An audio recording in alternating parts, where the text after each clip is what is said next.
welcome to another episode of Inside Rangers Football. I'm your host, Bray Freeman, joined by Smithson Valley head coach Larry Hill. Non-district play done, and the Rangers come out of it with a record of 2-1 after a win over East Central this past week on the road, 45-7 over the old alma mater. Coach, you look at the score, certainly it tells you offense played well, defense played well. Overall, what were your takeaways from the game? Well, I thought we did a nice job of limiting their explosive plays. Many of their scores prior to our game were from long way out, long runs, passes, etc. And, we prevented those by and large. I thought that was good. And we eliminated some kicking game penalties. We had a couple of big kicking game plays in the first two ball games that came back because of penalties. So we did some good things there. And then offensively, I think the flip side of what the defense was trying to prevent, our offense was able to generate explosives, particularly in the passing game. So that was good to see. And so, a quality opponent on the road, hour and a half, 2 hour delay with lightning. We came out of that about as good as we could. Yeah, you mentioned the offense. You scored 6 touchdowns. 4 of them covered 30 yards or more from this past week. So the ability to pull off the big play, how promising is that as you now move forward into district play? Well, we're going to need some of that. You obviously can't do that all the time, but the other thing you can't do all the time against quality opponents like we have coming up is drive that ball 8, 10, 12 play drives. We need some of that, but to think that we can do that 3, 4, 5 times or however many times you'd need to win on those scores alone, that's pretty naive. So we like the ability to control the clock, control the ball, but then also strike up the field too. And last Friday night at least, we were able to do that. Yeah, I know you always strive for balance on offense. You look at the yardage disparity. I think it was about 220 through the air, 180 on the ground. And then, but also what I look at in terms of balance is how many players got the ball. 12 different players either ran the ball or caught the ball from this past week. To get so many players involved in the offense, what does that mean? Well, it hopefully means you have fresh legs in the fourth quarter, whoever you're handing it to or throwing it to.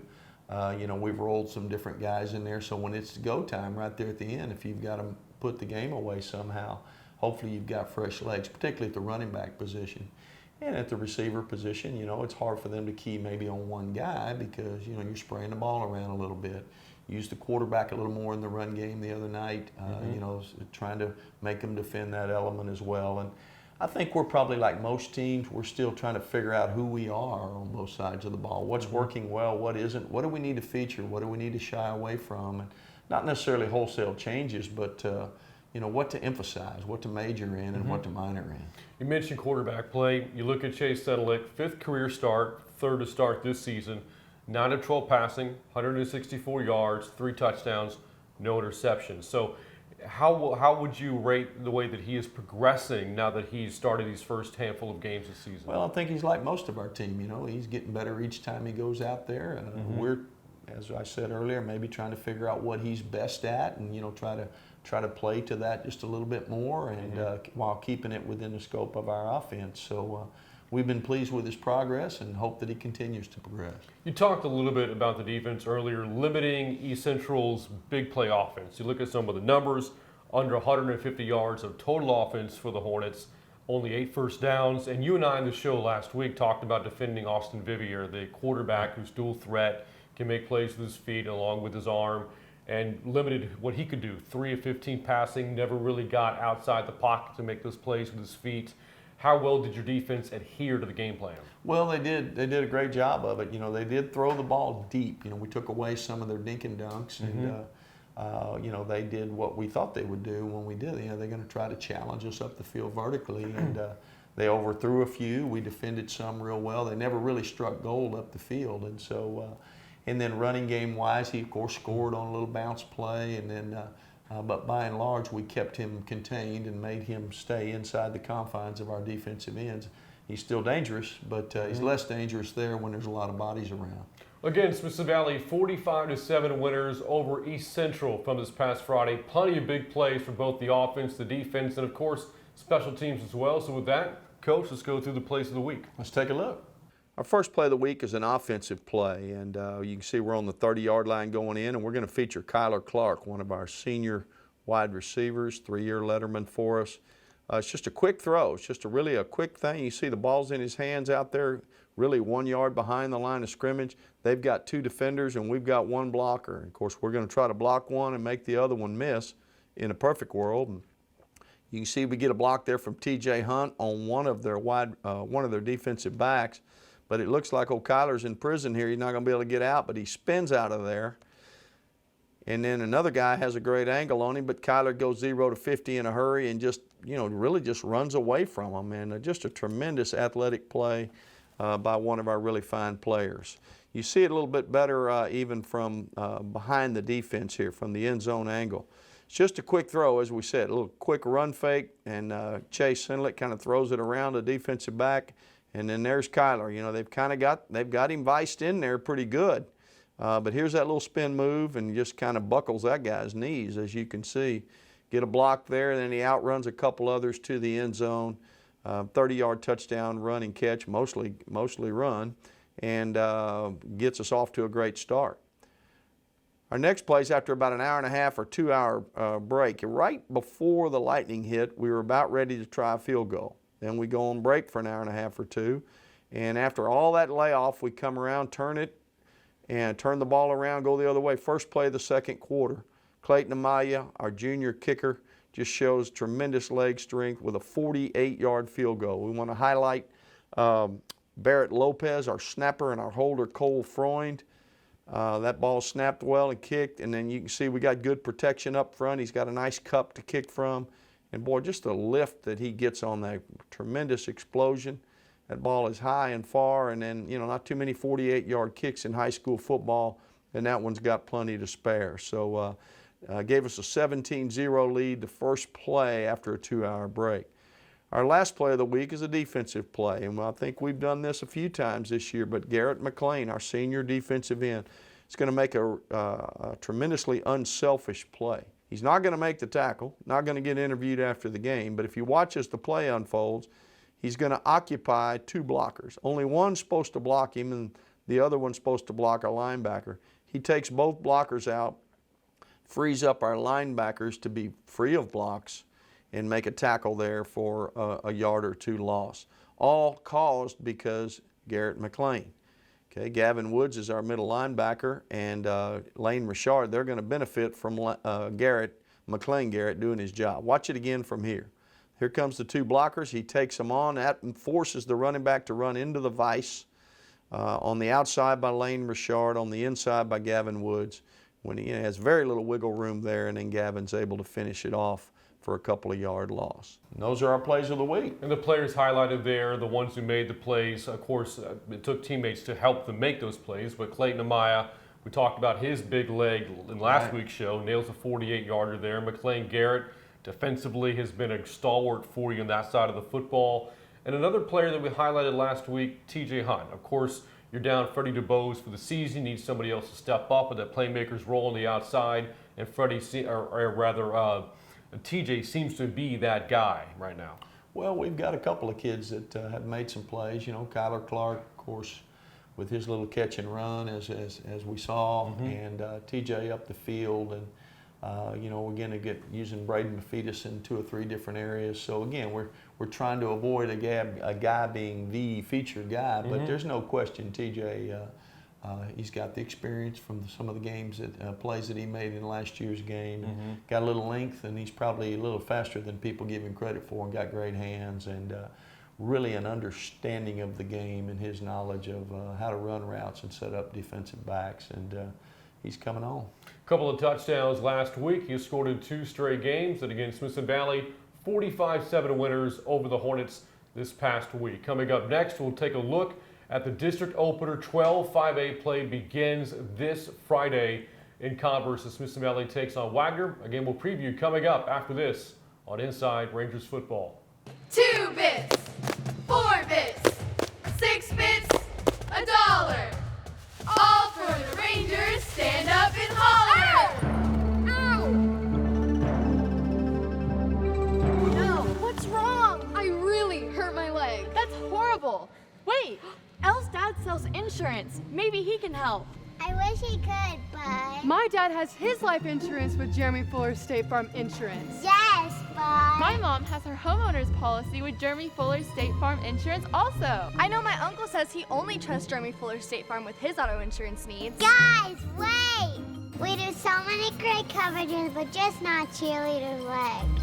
Hey, that's okay. It's all better now. Let's start from the top, but with a little change. 2 bits, 4 bits, 6 bits, $1. All for Jeremy Fuller State Farm Insurance. Stand up and holler! Yay! Fisher's Neighborhood Market is the only stop you need before and after game time. Get everything you need, plus a whole lot of things, well, you just want.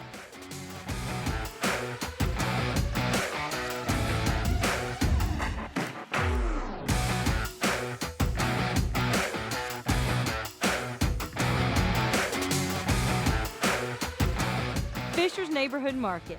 Food, fuel, fun. Welcome back to Inside Rangers Football, and as we've done each week, we feature one coach on our football coaching staff and talk to him a little bit more about just to get to know him, let our audience get to know him. And today, our guest is our offensive line coach, Robert Touton. I think it's been said on this show before that myself, I am in my 30th year here at Smithson Valley. All 30 of those years, Coach Touton and I have worked together. Coach, you were actually here prior to my time. How many years prior to that? 4 years before you got here. 4 years. So I'm on year 30 at Smithson Valley. Coach Touton's worked all 30 of those alongside me, but also 4 prior to that, so 34.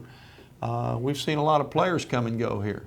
Seen a lot, and sometimes you have to look at the wall and look at pictures to figure out when a kid walks in and he's been gone 10 or 12 years. You're trying to figure out who he is sometimes. Well, and then in a couple occasions we got to say, you need to start doing better. You're starting to play like your daddy did for us. That has happened a few times. We've had a few of those happen, but of course worked with the offensive line. One of the premier offensive line coaches in the state of Texas. A coach wouldn't say that. I'll say that. Our players will say that.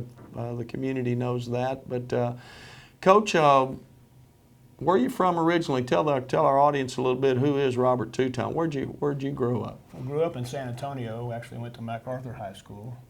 Okay. And then after graduation, moved to Nacogdoches, went to SFA. My first job was at Madison High School when they just opened up Madison. Right. Started there. Coach Madlich happened to be the head coach there then. Right. And then After you that, went I moved to Nacogdoches. back to Nacogdoches. Back to Nac. I knew some people there and was looking for a job. Yeah. And got on there for 10 years and worked for 4 different coaches there. Yeah. And then Coach Madlich, who you worked for at Madison, became the head coach here. Here at Smithson He called Valley. me up, and he had called me up earlier, and I think the first time I told him no, and after he called back a year or 2 later, and actually my wife said, maybe we ought to look at that a little bit closer, and it turned out good. God has been good. Well, of course, I had nothing to do with Coach Touton being here. I just kind of inherited him, if you will, him and Coach Westphal. I wish I could take credit for identifying great coaches and bringing them in. But in the case of those two, not so much. We're very fortunate. And working with the offensive line on a daily basis, those guys don't get interviewed a lot. But what's that world like? Really, to me, it's some of the best kids we got. I mean, like the ones we have right now, they're very intelligent. Most of them are on the A honor roll most of the time. They understand the game maybe better than a lot of the players at other positions. Right. And just the great effort you get out of kids around here, that's what makes it go.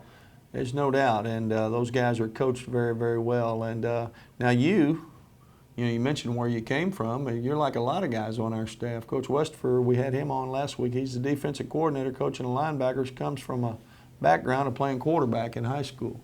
You didn't exactly grow up an offensive lineman. No, sir, I didn't, and I didn't really coach them until I came here. Is that right? Coach Madlich was looking for a offensive line coach, and I told him I never have done that. I coached every other position, it seems like, but never had done that, and it just worked out, and I've been doing it for a while now. Well, we're fortunate that to have you, and of course, just a great role model for our kids, and leads our Bible studies. I mean, just does a lot of behind the scene things. as well as coach our offensive line and continue to guide our young men. So we're very lucky to have Robert Touton. Coach, thanks for being on today. And now let's go back to Rangers Trivia.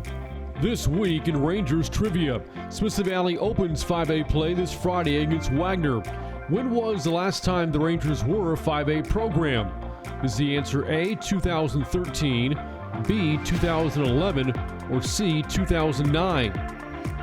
The answer is B, 2011. Although technically Smith Valley was 5A in 2013, that was the highest classification in Texas at the time.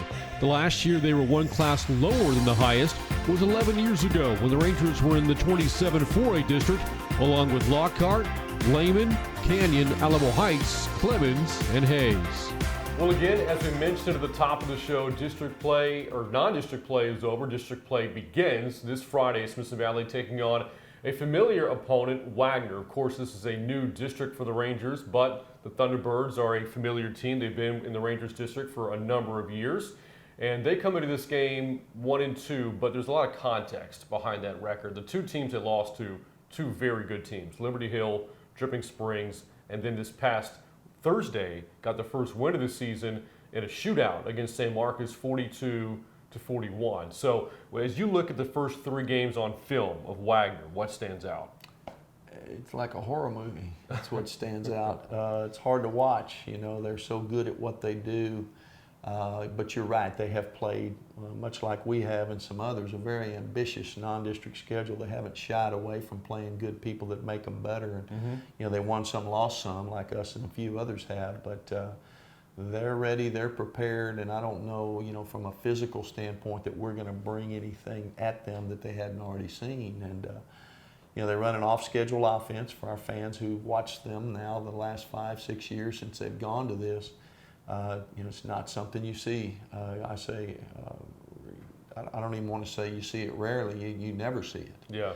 It's the Army, Navy, a lot of the military academies, option football, power game, off of that you just never see. And you know, for 3 weeks we haven't faced a team that's put their quarterback's hands up under center, all shotgun. And now we're fixing to see that, and they're really, really good at it. And you never see it. And any answers you think you have, they've seen them and they have counter answers. So, you know, between that, good coaching, and the athletes that they bring to the table doing it, a very tall order. Yeah, you said it, slot T, triple option, whatever word you want to use to attach to that offense is not something you see very much in high school football these days. And so your players aren't used to preparing for that. How much time is spent during preseason camp, sprinkling it in, you know, each and every week to get ready for this offense? Because I assume it takes a little bit more than just 1 week to get ready for them. Yeah, we think so, you know, and I don't know if I'd care to admit how much time they've gotten throughout the spring and the summer and the fall camp, but they've certainly gotten some. They're not the style of team that you can roll in on a Monday and say, okay, here's what they do and here's what we're going to do to try to stop it. So we have spent some time on it, but you know, we also realize how good they are at it. And you say, well, let's take away the pitch and the quarterback, make them run inside. They're very good at running inside. Well, let's take away the inside running game where they hurt you on the perimeter, or reverse coming back the other way. Well, they never throw it. Well, they don't throw it a lot, but they get a lot of big plays because everybody's committing to the run. Right. So, you know, it's like holding a couple of sticks of dynamite with long fuses in your hands, and everybody shooting blowtorches at you. You're trying to hide it, but you know, it's that. And then I think what's overlooked in their system is their defense. Right. They're really, you know, everybody talks about their off-schedule style of offense and how good they are at it for good reason. Up front, another really talented, big, strong group of defensive linemen and a couple of safeties that tackle well, and you know, they're the total package, as evidenced by their record over the last 4 or 5 years. They're one of the ones that have aspirations to win the district championship for good reason. They're a legitimate contender. Yeah, you mentioned the defense, and again, you look at the surface in terms of the numbers they're giving up, close to 40 points per game, but you have to remind yourself the context there, the opposition that they have played so far this season. You talk about just how physical they can be in the front seven, the experience, the talent they have in the back end of the secondary. How do they like to play on defense? Well, you know, by and large, a 4-man front. We'll play some 3-man front. They have a couple of hybrid players that can bounce back and forth between being down and up as a linebacker, which allows them to be multiple. Try to play man coverage on your outside receivers, and you know, they big and strong, don't stunt a lot, or haven't at least. We'll see what happens Friday, but you know, I think their thought is we're going to get good at what we do. You know where we're going to be. Let's see if you can block us. And that's a little different than what we've played, and we'll have to be up to the challenge. I said this earlier, you know, new district this year. Certainly there are some teams you're not as familiar with, Hayes, Lehman, Bernie Champion in there, Seguin, but Wagner doesn't fit that category. You've played them 14 times over the past 15 years. So this is a team you have a lot of familiarity with, whether that be in district play or scheduling them for non-district games in a home and home. And typically they've played you very well. What have you noticed about the games between yourselves and Wagner over the years?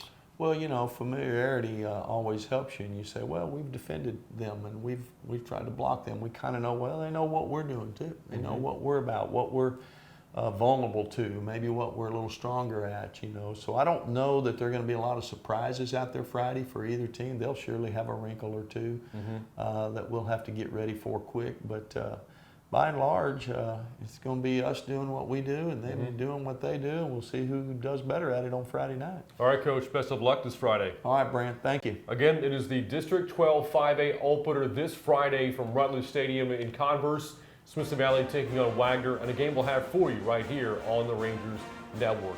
For head coach Larry Hill, I'm Brant Freeman. You've been watching Inside Rangers Football, and we'll see you next time.